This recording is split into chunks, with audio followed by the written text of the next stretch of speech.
Physics में आज के इस वीडियो में हम कक्षा 11 का टॉपिक ले रहे हैं ऊष्मीय प्रसार, थर्मल एक्सपेंशन।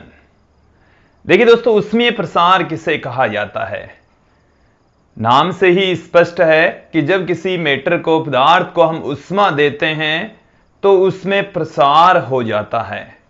इसका अर्थ क्या है? जब किसी वस्तु को, पदार्थ को हम ऊष्मा देते हैं अर्थात उसको गर्म करते हैं, तब उसके आकार, आयतन में वृद्धि होती है, तो उसे हम ऊष्मीय प्रसार कहते हैं। एक बार इसकी डेफिनेशन फिर से सुन लीजिए कि जब किसी पदार्थ को ऊष्मा दी जाती है या गर्म किया जाता है तो उसके आकार या आयतन में वृद्धि होती है, जिसे ऊष्मीय प्रसार कहा जाता है। अब ऊष्मीय प्रसार का कारण क्या है? ऊष्मीय प्रसार के पीछे रीजन होता है जब हम किसी मैटर को, पदार्थ को ऊष्मा देते हैं। तो ऊष्मा देंगे तो उसमें उस पदार्थ के जो अणु हैं वो ऊर्जा लेंगे और ऊर्जा लेकर वो कंपन गति करेंगे, तो उनके कंपन में वृद्धि हो जाएगी। कंपन में वृद्धि हो जाएगी, आयाम उनका बढ़ जाएगा। तत्पश्चात जो पदार्थ है उसका आकार बढ़ जाता है, उसकी आकृति में परिवर्तन आ जाता है।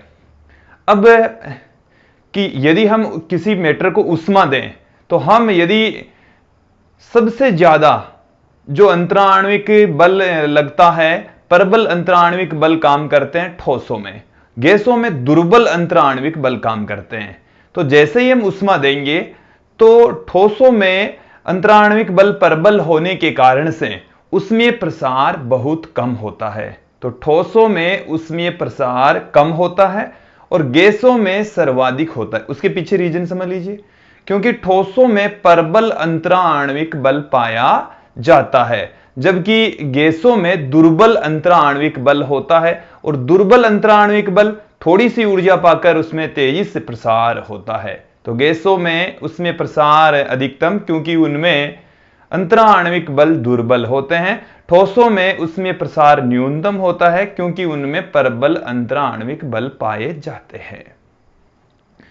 अब देखिए दोस्तों कि यदि हम बात करें कि ठोसों में कौन से प्रसार हो सकते हैं, कि यदि हम किसी ठोस को जब हम ऊष्मा देते हैं तो उसकी लंबाई में वृद्धि हो सकती है, क्षेत्रफल में वृद्धि हो सकती है, आयतन में वृद्धि हो सकती है। तो ठोसों में रेखीय प्रसार, क्षेत्रीय प्रसार और आयतनिक प्रसार तीनों होते हैं, जबकि गैसों में सिर्फ आयतनिक प्रसार होता है। तो देखिए, हमने महत्वपूर्ण 4 बातें आप लोगों के सामने रख दी है। ऊष्मीय प्रसार किसे कहा जाता है? जब किसी मैटर को, पदार्थ को ऊष्मा दी जाती है या गर्म किया जाता है तो उसके आकार, आकृति में वृद्धि हो जाती है, जिसको हम ऊष्मीय प्रसार कहते हैं। दूसरा बिंदु है कि ऊष्मीय प्रसार का रीजन होता है जब हम किसी मैटर को, पदार्थ को ऊष्मा देते हैं तो उनके अणुओं की कंपन ऊर्जा बढ़ जाती है और कंपन बढ़ने के कारण से ही उनका आकार बढ़ जाता है, आकृति बढ़ जाती है। तीसरा जो बिंदु बताया हमने वो ये था कि ठोसों में अंतराण्विक बल प्रबल होने के कारण से उसमें प्रसार न्यूनतम होता है, जबकि गैसों में अंतराण्विक बल दुर्बल होने के कारण से उसमें प्रसार सर्वाधिक होता है। अंत में हमने बात की कि ठोसों में तीनों प्रकार के प्रसार होते हैं, रेखीय, क्षेत्रीय और आयतनिक प्रसार, जबकि गैसों में सिर्फ आयतनिक प्रसार होता है। अब देखिए दोस्तों, यहां पर हम विस्तार से अध्ययन करेंगे कि जो ऊष्मीय प्रसार है वो कितनी प्रकार के होते हैं। तो ऊष्मीय प्रसार है वो 3 प्रकार के होते हैं, रेखीय प्रसार, क्षेत्रीय प्रसार, आयतनिक प्रसार। तो एक एक करके हम इनका अध्ययन करेंगे। सबसे पहले मैं ऊष्मीय प्रसार की डेफिनेशन आप लोगों के सामने रख देता हूं। क्या है परिभाषा? कि जब किसी पदार्थ को,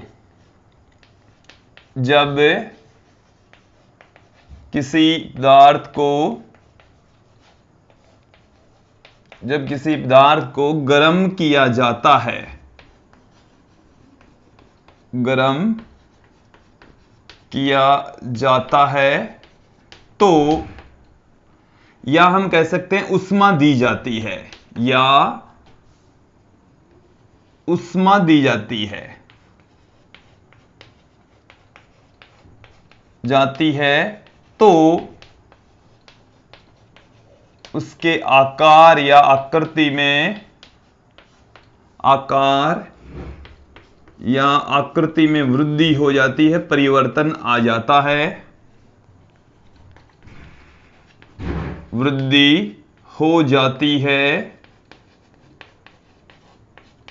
जिसे ऊष्मीय प्रसार कहा जाता है, जिसे ऊष्मीय प्रसार या इसे हम तापीय प्रसार भी कह सकते हैं, ऊष्मीय प्रसार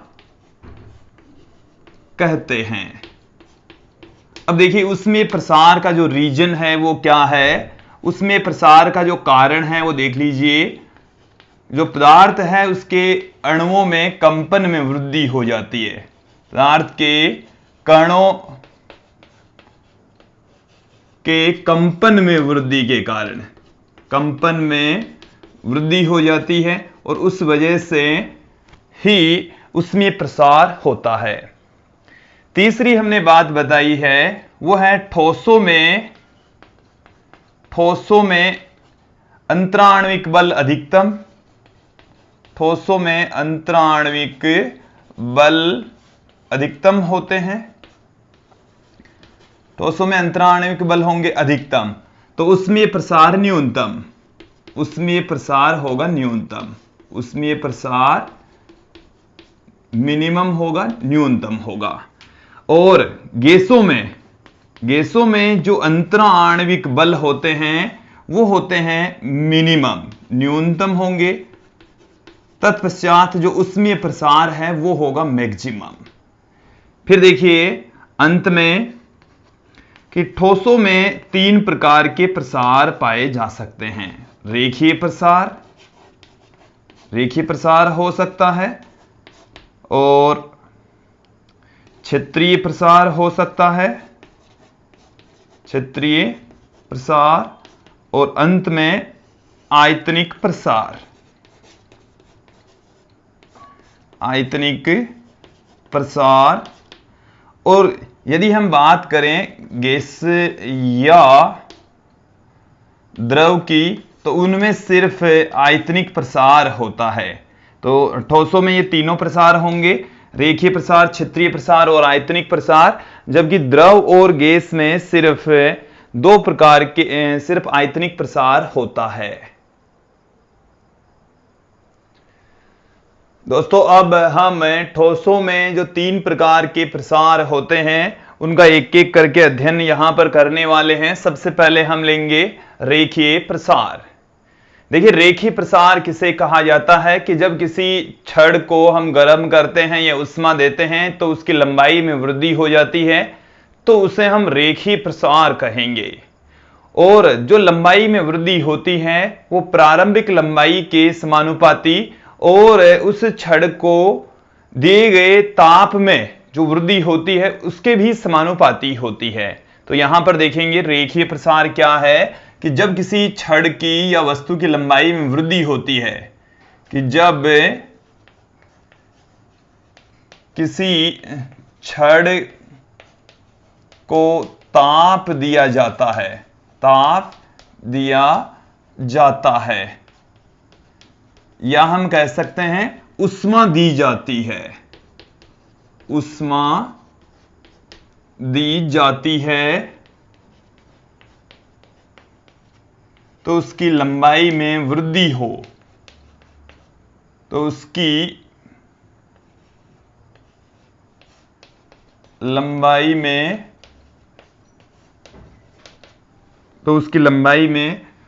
वृद्धि होती है,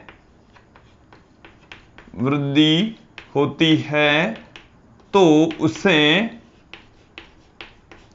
उसे रेखीय प्रसार कहा जाता है, रेखीय प्रसार कहा जाता है। अब देखिए हम यदि किसी छड़ को डेल्टा टी ताप दे दें, मतलब अतिरिक्त ताप दे दें, उसके ताप में वृद्धि कर दें, तो उसकी लंबाई में कितनी वृद्धि हो जाती है ये देख लेते हैं। हम यहां पर कंसीडर कर लेते हैं कि हमारे पास में कोई छड़ है और उस छड़ की जो लंबाई है वो L0 है, L0 उस छड़ की लंबाई है, और जब इस छड़ को एक समान रूप से गर्म किया जाता है तो इस छड़ की जो लंबाई है वो L हो जाती है।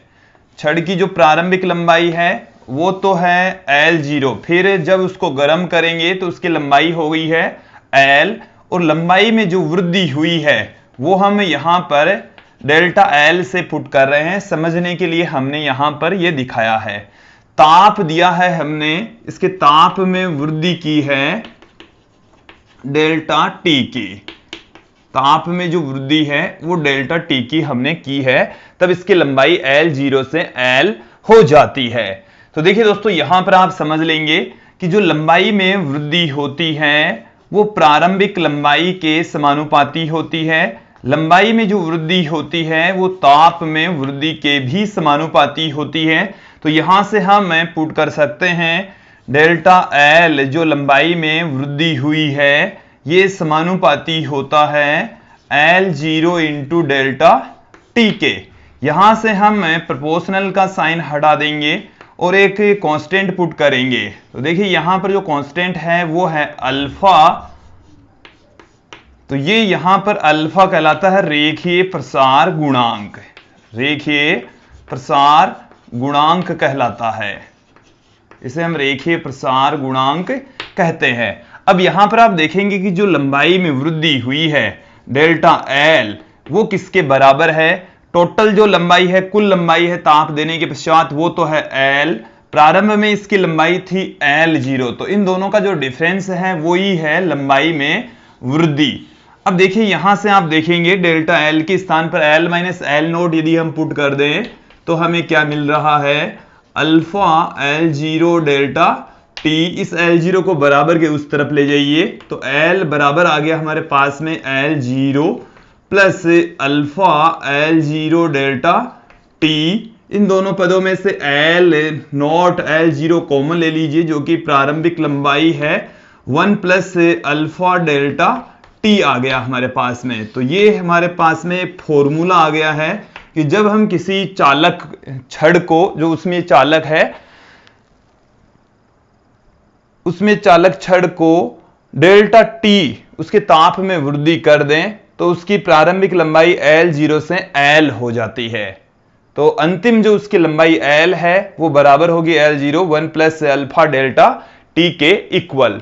ये जो अल्फा है वो रेखीय प्रसार गुणांक कहलाता है और इस अल्फा का मात्रक, अल्फा का मात्रक होता है प्रति डिग्री सेंटीग्रेड या प्रति केल्विन, प्रति डिग्री सेंटीग्रेड इसका मात्रक होता है 1 केल्विन या 1 डिग्री सेंटीग्रेड इसका मात्रक होता है। तो ये जो अल्फा है वो ज्यादातर मेटल्स के लिए धनात्मक होता है और धनात्मक होने के कारण से जैसे ही उनको गर्म करते हैं तो उनकी लंबाई में वृद्धि होती है, उनमें प्रसार होता है। तो देखिए अल्फा का मान है जब धनात्मक होगा तो इसकी वैल्यू थोड़ी सी बढ़ जाएगी, इसकी वैल्यू बढ़ने पर एक में कुछ वैल्यू जुड़ेगी, तो अर्थात जो चालक छड़ है उसमें चालक छड़ है उसकी लंबाई में वृद्धि होती है। अब देखिए दोस्तों, हम ठीक इसी प्रकार से ही क्षेत्रीय प्रसार देखेंगे। क्षेत्रीय प्रसार क्या होता है?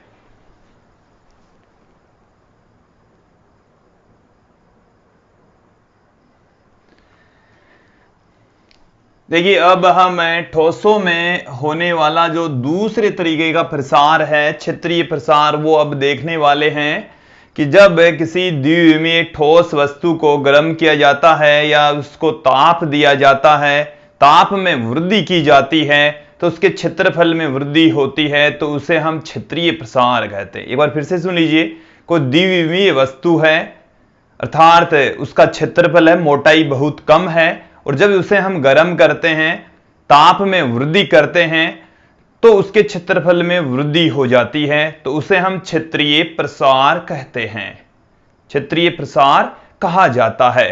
तो क्या है कि जब किसी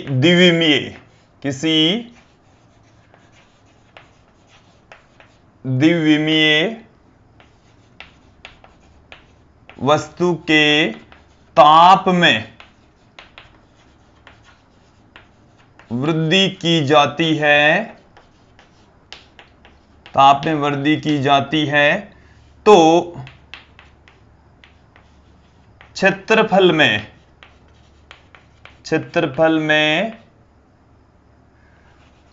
वृद्धि हो, क्षेत्रफल में वृद्धि हो तो उसे क्षेत्रीय प्रसार कहा जाता है। क्षेत्रीय प्रसार कहा जाता है, क्षेत्रीय प्रसार कहते हैं। अब देखिए हमारे पास में हम कंसीडर कर लें कि एक वस्तु है जिसका जो क्षेत्रफल है, प्रारंभिक क्षेत्रफल, वो है A0 वस्तु है और उसका प्रारंभिक जो क्षेत्रफल है वो है A0। और जब उसके ताप में वृद्धि की जाती है तो उसके क्षेत्रफल में वृद्धि हो जाती है। ताप में वृद्धि कर देते हैं डेल्टा टी, ताप में वृद्धि हमने कर दी है डेल्टा टी की। तो ताप में जब वृद्धि करते हैं तो क्षेत्रफल में वृद्धि हो जाती है, क्षेत्रफल में वृद्धि, और क्षेत्रफल में वृद्धि हम डेल्टा ए कंसीडर कर लें। अंतिम जो क्षेत्रफल है ताप देने के पश्चात जो अंतिम क्षेत्रफल है वो हम कंसीडर कर लें ए। ये जो डेल्टा ए है क्षेत्रफल में वृद्धि, अंतिम क्षेत्रफल में से प्रारंभिक क्षेत्रफल घटा लीजिए। इसका जो क्षेत्रफल है वो है A0, इसका जो क्षेत्रफल है वो है A, और ये जो अतिरिक्त क्षेत्रफल बीचों बीच हम दिखा रहे हैं वो है डेल्टा A। अब यहां पर आप समझेंगे कि जो क्षेत्रफल में वृद्धि होती है वो प्रारंभिक क्षेत्रफल के समानुपाती तथा ताप में वृद्धि के समानुपाती होती है, क्योंकि यदि प्रारंभिक क्षेत्रफल जितना अधिक है क्षेत्रफल में वृद्धि भी उतनी ही अधिक होगी, और ताप जितना अधिक बढ़ाएंगे तो क्षेत्रफल में वृद्धि भी उतनी ही अधिक होगी। तो क्षेत्रफल में जो परिवर्तन होता है, क्षेत्रफल में जो वृद्धि होती है वो प्रारंभिक क्षेत्रफल के तथा ताप में वृद्धि के समानुपाती होती है। तो यहां पर मैं पुट कर रहा हूं क्षेत्रफल में वृद्धि डेल्टा ए, ये समानुपाती है प्रारंभिक क्षेत्रफल के तथा ताप में वृद्धि के। तो इन दोनों को यदि हम कंबाइन करके लिखें तो डेल्टा ए समानुपाती हो जाएगा A0 डेल्टा टी के। यहां से हम प्रोपोर्शनल का साइन हटा देंगे और एक कांस्टेंट पुट करेंगे जिसको हम बीटा से पुट कर रहे हैं, जिसे बीटा से लिखा जा रहा है। ये जो बीटा है इसको हम क्षेत्रीय प्रसार गुणांक कहते हैं, क्षेत्रीय प्रसार गुणांक कहा जाता है, क्षेत्रीय प्रसार गुणांक कहते हैं, क्षेत्रीय प्रसार गुणांक कहलाता है। डेल्टा ए की जो वैल्यू है वो हमारे पास में है A माइनस A0, ये रही डेल्टा ए है क्षेत्रफल में परिवर्तन जो कि A माइनस A0 के इक्वल है। तो यहां पर देखिए A minus A0 equal to है बीटा A0 डेल्टा टी। इस A0 को बराबर के उस तरफ ले जाइए तो A बराबर आ गया है A0 plus beta A0 delta T.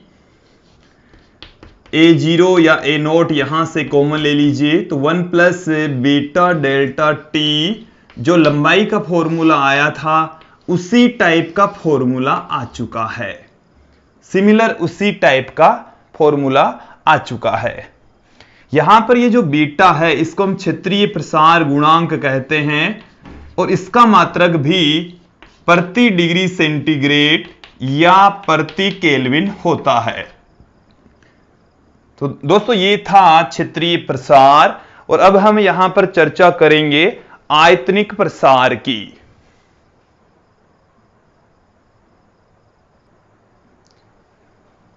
देखिए तीसरा जो प्रकार है वो है आयतन प्रसार, कि जब हम किसी वस्तु को गर्म करते हैं उसके ताप में वृद्धि करते हैं तो उस वस्तु के आयतन में वृद्धि हो तो उसे आयतनिक प्रसार, आयतन प्रसार कहा जाता है।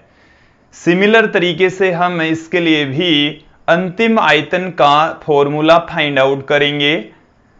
देखिए क्या होगा, सेम तरीके से देखने वाले हैं कि जब किसी वस्तु को गर्म किया जाता है जब किसी वस्तु को गर्म किया जाता है, गर्म किया जाता है तो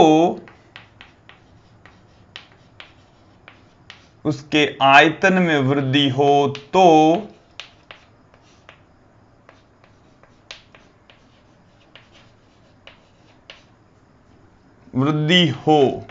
तो उसे आयतनिक प्रसार कहा जाता है। आयतनिक या आयतन प्रसार कहा जाता है। हम यहां पर कंसीडर कर लेते हैं कि हमारे पास में कोई त्रिविमीय वस्तु है जो किसी घनाभ की भांति हो सकती है, और जब इसे हम गर्म करते हैं तो इसके आयतन में वृद्धि हो जाती है। ये इस तरीके से प्राप्त होती है। ये जो वस्तु है वो ऐसे इसकी बनावट प्राप्त होगी। तो यहां पर आप लोगों को दो घन दिख रहे होंगे। ये जो एक छोटा जो घन है इसका प्रारंभिक जो आयतन है वो हम कंसीडर कर लें V0 है, और जो बड़ा घन दिख रहा है इसका अंतिम जो आयतन है वो हम V कंसीडर कर लेते हैं। आयतन में जो दोनों के बीच में जो गैप है वो है आयतन में वृद्धि। आयतन में जो वृद्धि है वो है डेल्टा V, जो कि अंतिम आयतन में से प्रारंभिक आयतन घटाने पर प्राप्त होती है। ये जो आयतन में वृद्धि है वो ताप में वृद्धि करने पर प्राप्त होती है, जो हम डेल्टा T बढ़ा रहे हैं। यहां पर आप देखेंगे कि आयतन में जो वृद्धि होती है डेल्टा V वो प्रारंभिक आयतन के समानुपाती तथा वस्तु के ताप में वृद्धि के भी समानुपाती होती है। तो यहां से डेल्टा V डायरेक्टली प्रोपोर्शनल कर सकते हैं V0 डेल्टा T। प्रोपोर्शनल का साइन यहां से हटा देते हैं, कांस्टेंट लगा देंगे गामा। ये जो गामा है इसको हम आयतन प्रसार गुणांक कहते हैं। आयतनिक प्रसार गुणांक, आयतनिक प्रसार गुणांक। यहां पर डेल्टा V की वैल्यू पुट कर देते हैं जो कि V माइनस V नोट के बराबर है। गामा V0 डेल्टा T आ गया। यहां से इस V0 को बराबर के दूसरी तरफ ले जाइए तो V बराबर V0 plus gamma V0 delta T आ गया है। V0 कॉमन ले लीजिए तो 1 प्लस गामा डेल्टा T। ये हमारे पास में आयतन का सूत्र आ चुका है, अंतिम आयतन का फॉर्मूला आ चुका है। ये जो गामा है इसका मात्रक भी अल्फा बीटा के समान ही प्रति डिग्री सेंटीग्रेड या प्रति केल्विन होता है। तो देखिए यहां पर हमने तीनों प्रसार देख लिए हैं, रेखीय प्रसार, क्षेत्रीय प्रसार और आयतनिक प्रसार। और हमारे पास में तीन गुणांक आए हैं अल्फा बीटा गामा, जिन्हें हम रेखीय प्रसार गुणांक, क्षेत्रीय प्रसार गुणांक और आयतनिक प्रसार गुणांक कहते हैं। अब हम इन तीनों में आपस में एक रिलेशन स्थापित करेंगे। यहां पर रिलेशन स्थापित करने के लिए हम एक घनाकार वस्तु की परिकल्पना करके चलेंगे कि हमारे पास में एक घनाकार वस्तु है। दोस्तों अब हम इस वीडियो के अंतिम पार्ट की ओर बढ़ चुके हैं। अल्फा बीटा और गामा में संबंध, रेखीय प्रसार गुणांक, क्षेत्रीय प्रसार गुणांक और आयतनिक प्रसार गुणांक में आपस में संबंध स्थापित करेंगे। काफी इंपॉर्टेंट है। देखिए इसके लिए हम क्या करने वाले हैं, एक घन लेकर चलेंगे। घन लेकर चल रहे हैं और घन की जो प्रारंभिक भुजा है, प्रारंभिक भुजा है L0 और घन के किसी एक फलक का प्रारंभिक जो क्षेत्रफल है वो हम लेकर चल रहे हैं ए नोट, और घन का प्रारंभिक जो आयतन है वो हम लेकर चलेंगे V0।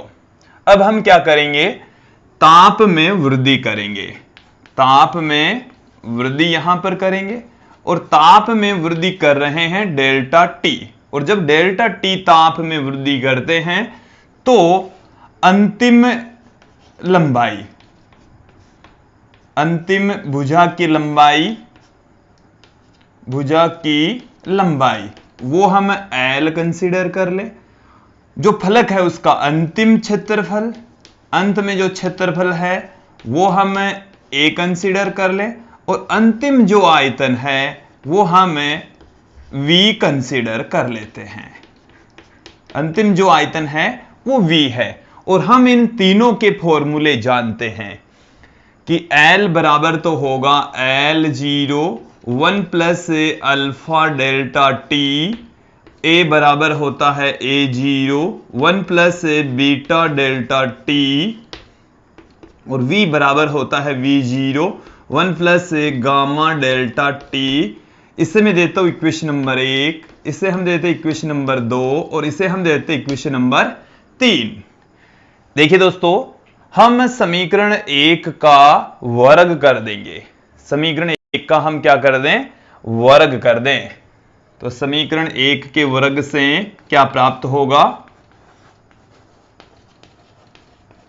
समीकरण 1 के वर्ग से 1 का जब वर्ग करेंगे तो ये आ गया L स्क्वेयर बराबर L0 का square 1 plus alpha delta T का स्क्वेयर। ये हमारे पास में आ चुका है समीकरण 1 का वर्ग।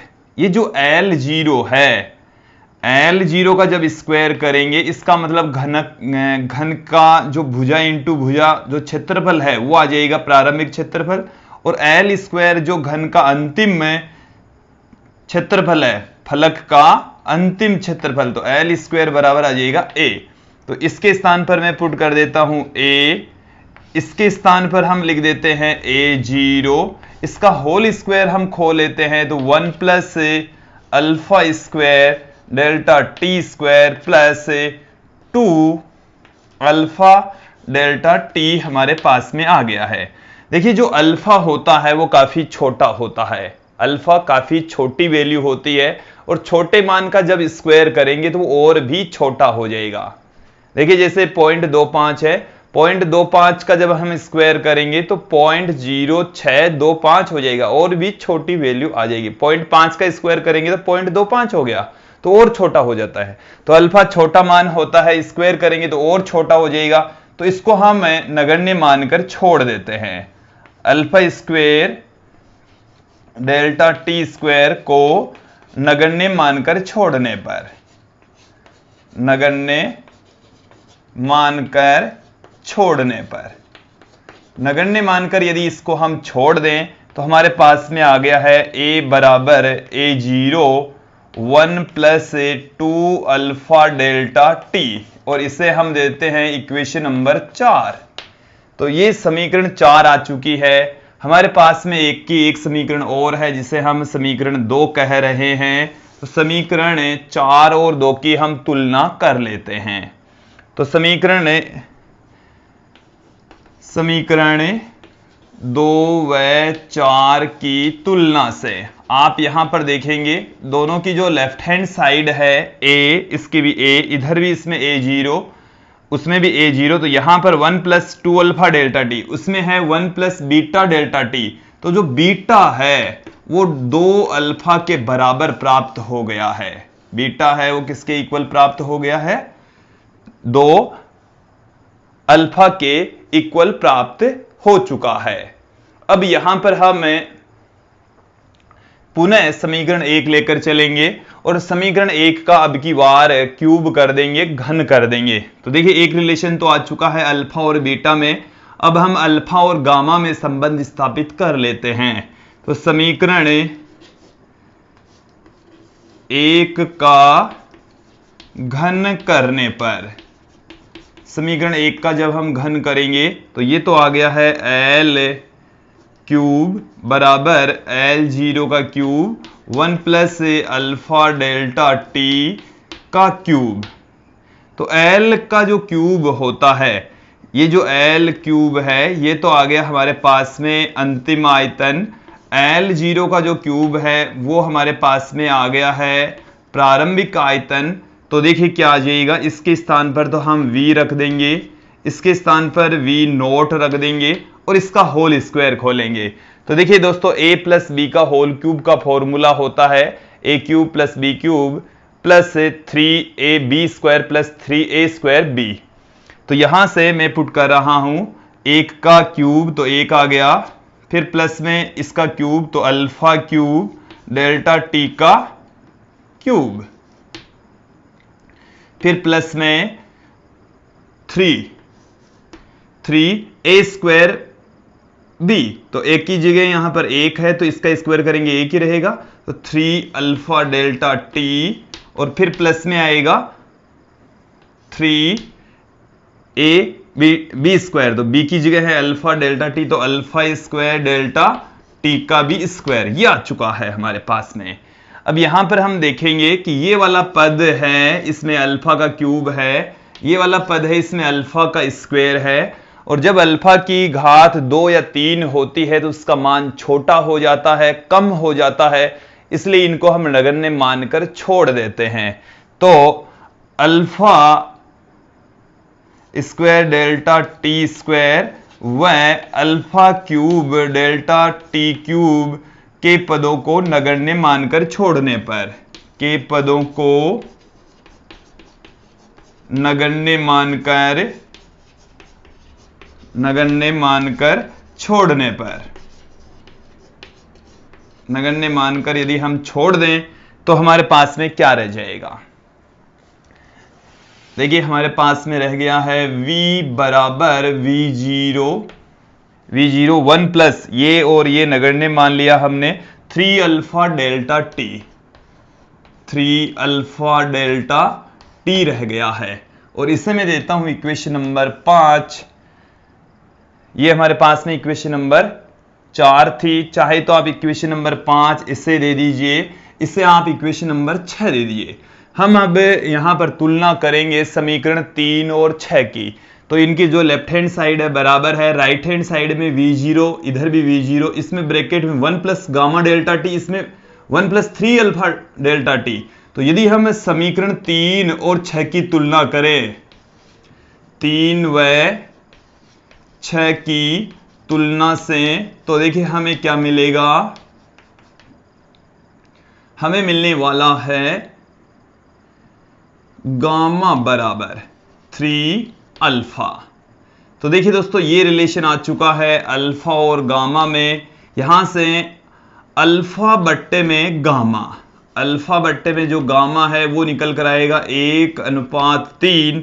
और यहां समीकरण 5 से हमारे पास में अल्फा बट्टे में जो अल्फा बट्टे में बीटा है वो है 1/2। तो यहां से इन दोनों को यदि हम कंबाइन करके लिखें अल्फा अनुपात बीटा अनुपात गामा, तो यह आ जाएगा 1:2:3। यदि इन दोनों को साथ लेकर चलें तो 1:2, इन दोनों को साथ लेकर चलें तो 1:3, इन दोनों को साथ लेकर चलेंगे तो 2:3 आएगा। तो दोस्तों ये रिलेशन आ चुका है रेखीय प्रसार गुणांक अल्फा, क्षेत्रीय प्रसार गुणांक बीटा तथा आयतनिक प्रसार गुणांक गामा में संबंध अल्फा अनुपात बीटा अनुपात गामा बराबर होता है 1:2:3 में। तो दोस्तों ये थे अल्फा बीटा गामा में संबंध। तो दोस्तों इस वीडियो में हमने रेखीय प्रसार गुणांक, क्षेत्रीय प्रसार गुणांक, आयतनिक प्रसार गुणांक के बारे में विस्तृत अध्ययन किया, साथ में उसमें प्रसार क्या होता है इसके बारे में भी विस्तृत अध्ययन किया। मुझे उम्मीद है आप लोगों को ये जो वीडियो है वो अच्छे से समझ में आया होगा। आज के लिए इतना ही, धन्यवाद दोस्तों।